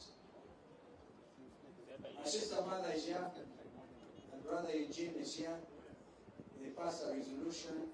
I think our friends in Jubilee, I heard our brother Uhuru Kenyatta try to reimagine what had happened during the Jubilee Delegates Conference. But there's something in law called dead by a fluxion of time. There's no need to flog a dead horse. We all know there's no Azimio in existence. But because you have some people holding those parliamentary positions in the Senate and in the National Assembly, we don't need to issue that thing. But all of us knew this is the dawn of a new beginning. I urge my colleagues to stick together, yani like bees, because if any of us betraying this confidence will stand judged by future generations. I don't want to be in that category. At very great cost, I have stood the test of time. At very great personal cost, I've dared to stand. I like it. Hashtag the last man standing. Nimeona hiyo. Kuna picha inaonyeshwa tukiwa State House. I think Fred, you remember we had State House, Mombasa, before the election in 2022. And there's that clip. We're all standing there with our brother Uhuru Kenyatta, Raila Odinga, Kalonzo Musyoka, Weta, Madividi, Gideon Moi. We're all standing there. I looked at that, somebody sent me, and I must really thank our sister who is in Bahamas, I think Barbados, for CPA conference, Mheshimiwa Lesuga. She sent me that picture and said, she drew a picture around and said, the last man stand.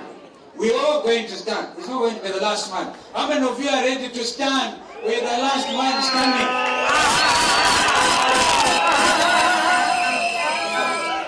May God bless the Wiper Patriotic Front. Thank you so much for putting the confidence in me. You know we always work as a team. We consult. Even when we decided, and I remember it was Dr. Makali Molu who came up with the adage, Kufa driver, Kufa makanga, when there was a motion of impeachment. We said, if you must impeach Rigathi Gachagua, impeach William Ruto kwanza. I think they have since realized the folly of those actions. Actions have consequences. And those consequences are bringing the new dawn. We thank William Ruto for impeaching Rigathi Gachagua, so that together we are going to liberate even William Ruto himself from this type of problem.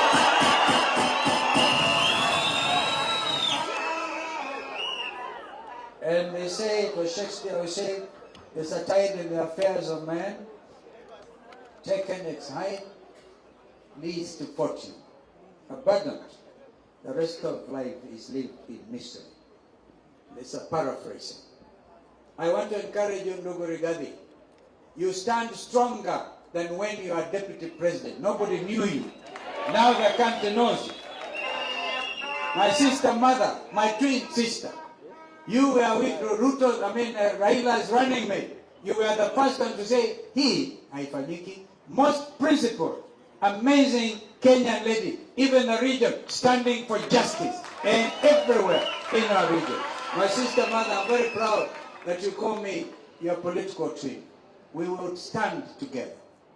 My brother Eugene, my mother, these last 2 years, we've been on those trips everywhere across the length and breadth of this country, waiting for other friends to come like friend Matiangi. And J.B. Muturi was waiting for him to be fired. And he got fired. And it is good that Ruto fired J.B. Muturi. My brother Setorome, a brilliant mind in numbers. You see, now we're going to lead this revolution in real time. This coming election will not be stealable. And we must tell IBC, either they want to be on the right side of the history and deliver that image of a rotten IBC, or they're going to do the just thing. Data-driven campaign. That is what our brother Torome Saitoti is able to do along with other people. We are so proud of it. Our brother, Governor Mutembei, you did meet severally with our friends and our brother Eugene. We asked you that for the sake of all of us, any of us bleeding will get all of us bleeding. So we must hold together. Allow me to thank our 3 governors from Makwiny, Machakos, and Kitui for standing strong. For standing very, very strong. Yani, they know what the Constitution says. What the Constitution says. They know. There are 2 levels of government. They're independent, they know. So I told them, when William Ruto comes calling, you are the governor, but he must recognize you. You are the home governor. You are the ruler of your county. Don't go out there. William Ruto does not believe in devolution. Even if he is trying everything to kill devolution, we will make sure that the 3 of you will multiply and multiply. God willing, when we take the count in 2027, we shall be more than 30 governors in this, so that we can save our country. I want to thank our members of parliament. If you can please stand. I'm very proud of those team. That team, they refused kupatiwa pesa na briefcases. They stood. I can see a lot of you others are going to join Wiper Patriotic Movement because of you. So we celebrate you. We celebrate you. Our MCAs, if you could please stand wherever you are. Never mind the confusion once in a while. Governor Douglas Bilo, you are smart here and you know how to hold the ground. Thank you for putting the question and for endorsing my candidature. May God bless you. The people of Makwiny, the people of Kitui, the people of Machakos, and we have MCAs, the people of Taita Taveta. The majority leader is from Taita Taveta. We thank you. We even our deputy leader, all the way from Dadaab, Farah Mahalim. Of course, he has since resigned willingly. We wish him well wherever he goes, wherever his political journey takes him. I'm not the type of person to wish anybody ill. And all other MCAs, you had somebody from Busia and others, and Nairobi. Hey, Mheshimiwa Mawadha and the teams here, we thank you. We really recognize you. Yeah? So, Nyamira Kisi, whoever has imagined Wiper is a regional party is absolutely wrong. But I want to give you one promise. Today, this front will grow in leaps and bounds. And together with our partners we don't want to call ourselves at a united opposition. This is the government in waiting. This is the government. I want to recognize all of you delegates from Mashinani, wherever part of the country you come from. I have a little daughter called Nadi Girole. Nadi, I think you speak out there. That little girl, our late father was a candidate for Isiolo North one time when we were ODM Kenya. She is sharp. She's grown. And the tutelage of my wife and also Kalonzo Musyoka Foundation. We have tried to reach out to every corner. That's my daughter. So, ladies and gentlemen, I want to thank you. I know that Mother has to leave about now. With everybody's permission, I think the Master of Ceremony will take over. But maybe allow Mother, when the rest of us are dressed. They are the super delegates, they are Fred. Oh, Fred, you also want to talk here? They are the super delegates. So we allow Mother and Fred, but JB, Terome Saitoti, and the chairman of PNU, engineer, will all go out there and speak. Our brother Rigathi. Those people cannot wait to hear you. And we'll take a break after this, allow what the Master of Ceremony will say, and then together we'll talk to the super delegates. I thank you. May God bless you. May God bless Kenya. Thank you.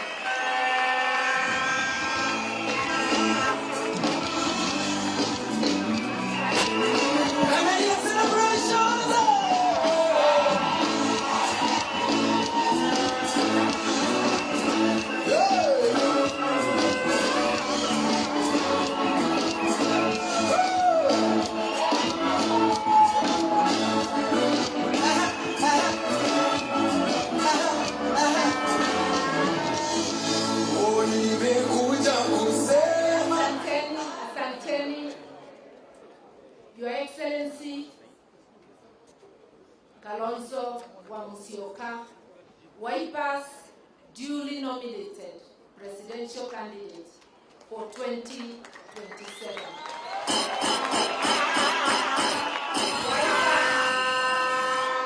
Delegates to this NDC, my dear brothers, co-principals, in Team Ukombozi, Team One Term.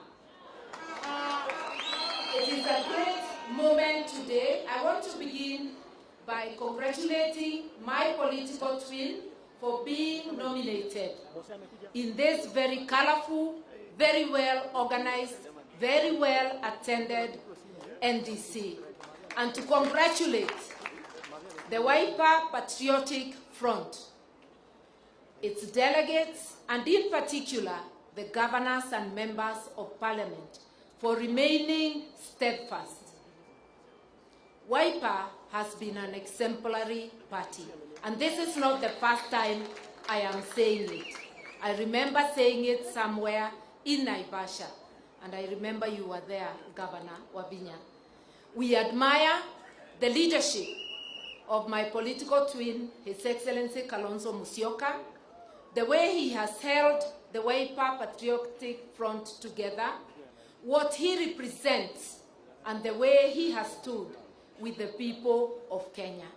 He is a selfless man.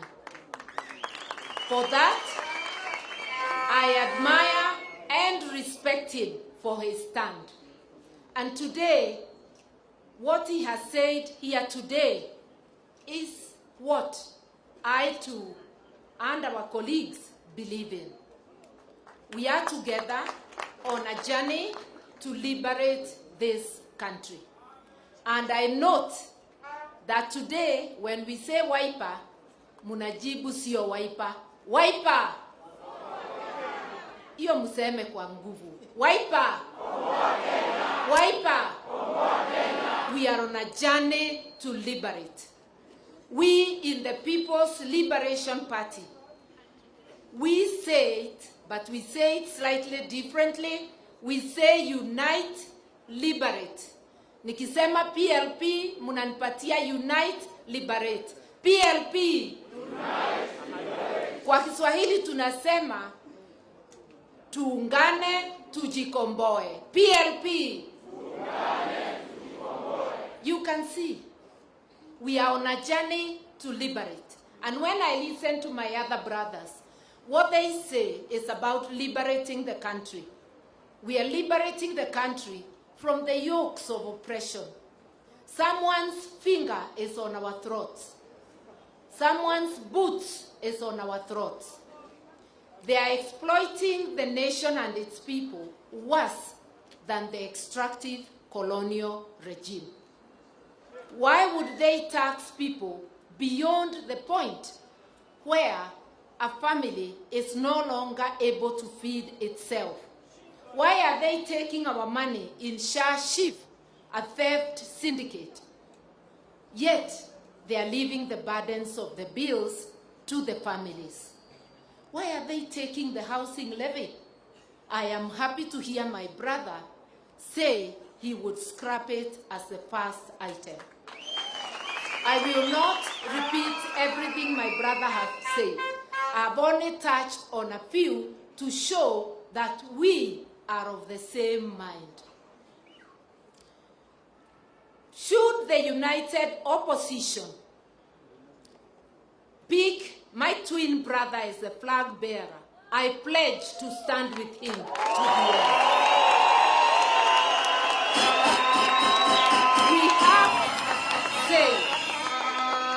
We have said that the nation is bigger than any of us. We must subordinate our ambitions for the good of the nation. Unity is not a luxury. It is a must. It's an imperative. Failing to unite is voting for the enemy, for the oppressor. And I want Kenyans to know we have only one enemy, the oppressor and those behind him. And I will not utter the name. I can only use the popular name Kasongo and everything Kasongo represents. And I want to tell Kasongo a message for Kasongo from this podium of the Wiper, the Patriotic Front. We will not allow you to graduate as a dictator on this Kenyan soil. Our constitution forbids anything that is not democratic. We will therefore, we can see you are in a hurry to become like a certain other within this region.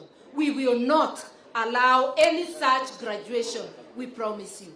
And we promise the people of Kenya nothing short of liberation, a better life, a prosperous life, and a country founded on the rule of law.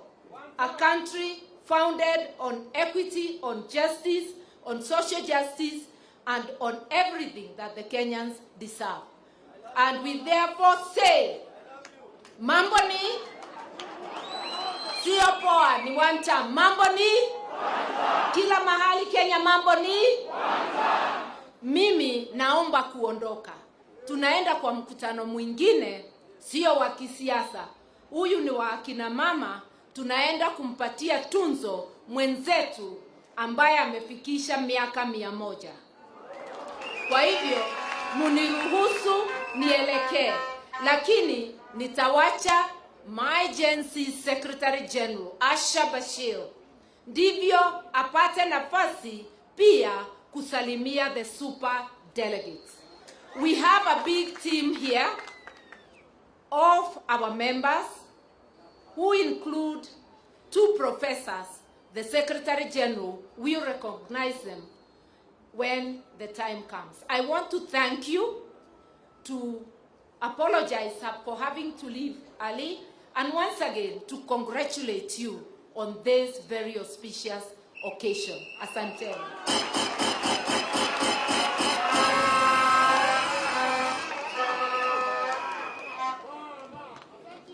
And now my brother Fred Okengo Matiangi. I'm assuming I should have recognized my friend, another friend, party leader there, called Omingo Magara, of People's Democratic Party. If the other party leaders, tutaongea huko kwa super delegate, but because Fred has to leave, and Mother will allow you. Thank you. Your Excellency, the Honorable Kalonzo Musyoka, the party leader of Wiper Patriotic Front, and now the presidential candidate of Wiper Patriotic Front, my brothers and sisters in the opposition, and all of you wonderful people delegates of Wiper Patriotic Front.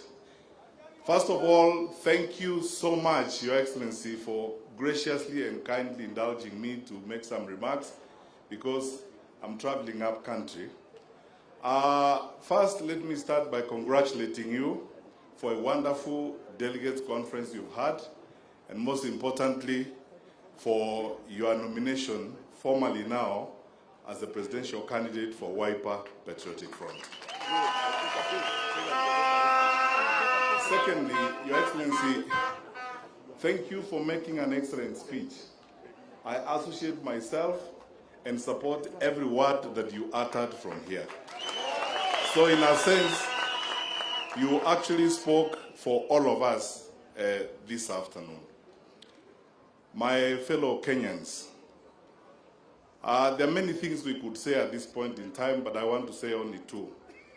One, every generation has a date with destiny, and every generation faces its own challenge. The one we face today in Kenya is to be true to ourselves and true to our country and save our country from the challenges we have today. Please allow me to say only one thing that is very, very painful to me today. What is going on right now in the country? And my colleagues, and I'm calling them colleagues because I just left the security sector 3 years ago, having served as Minister for Interior. The activities of registering people, some of whom are not even Kenyan citizens, getting identification cards and doing all manner of criminal monkeying that is going to affect our country is setting the stage for anarchy in this country. I want to ask our brothers and sisters who are in government that you know there must come a time in the history and in the life of a public servant when you must think about your country more than the very basic issues of political expedience and political survival at that point in time. The madness going on right now and those things that are happening, denying young people registration in parts of the country where people suspect they will not get votes, is setting the stage for anarchy. And I want to ask the IEBC and everyone responsible to think about this country very seriously. You may be in responsible positions today, you may be in power today, but please think about the country today and tomorrow. Secondly, people have been saying that the mood in Africa is such that you cannot serve one term, that you know, it's very difficult to remove a sitting president. I honestly think that that nonsense is now being sorted out, and you know what that is. So, Kenyan people, soon enough we will have our opportunity to do a good thing for this country and follow suit and do what other good Africans have done where they have not been satisfied by service provision and service delivery. I honestly don't think we will let the Kenyan people down. Secondly, Your Excellency, I want to repeat and exactly say what Mother said here. We have agreed we must put ambition and everything else before the interest of this country. When we sit together, and should the united opposition, Your Excellency, decide that you will be the candidate, I will support you. We will support you.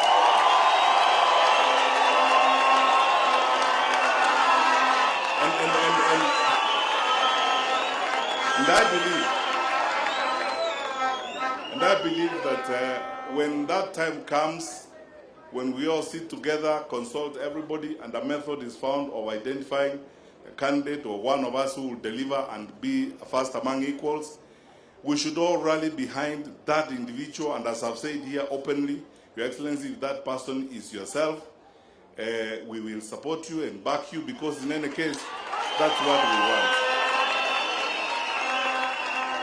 Finally, as I leave, I would like to urge us, because this issue is normally spoken about, I'd like to speak about it a little more bluntly and more frankly.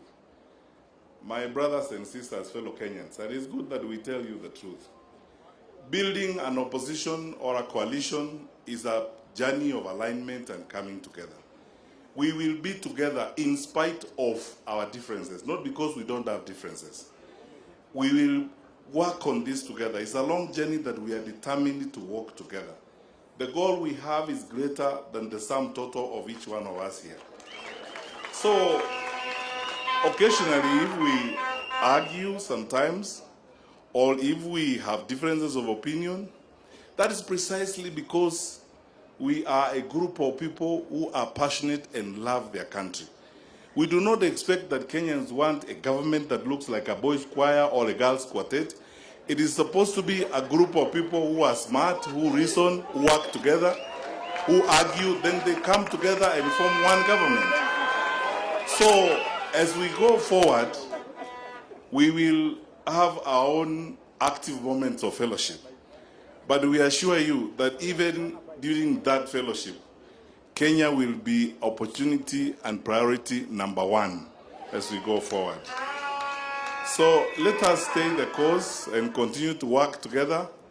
And Your Excellency, there are so many leaders I came with who are going to be behind here, including our chairman, Mr. Torome, and Honorable Mingo Magara, the PDP party leader, who's part of our small working group, and so on, and we will continue to work together. Today, tomorrow, and always, Kenya will remain our priority, and we will do the best we can to ensure that we take this country to the next level.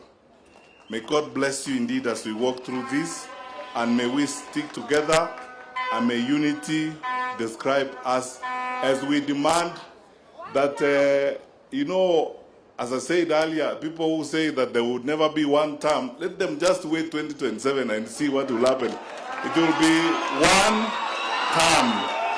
Arambe! Arambe!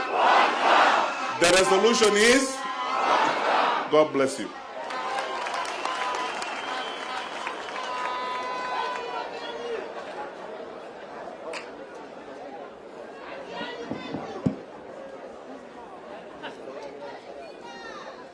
Thank you. Thank you. Thank you so much, Your Excellency, for a wonderful speech. Thank you, the principals, also for your wonderful speeches. We thank you. National delegates, we want to adjourn this meeting. Then we'll proceed to the next meeting.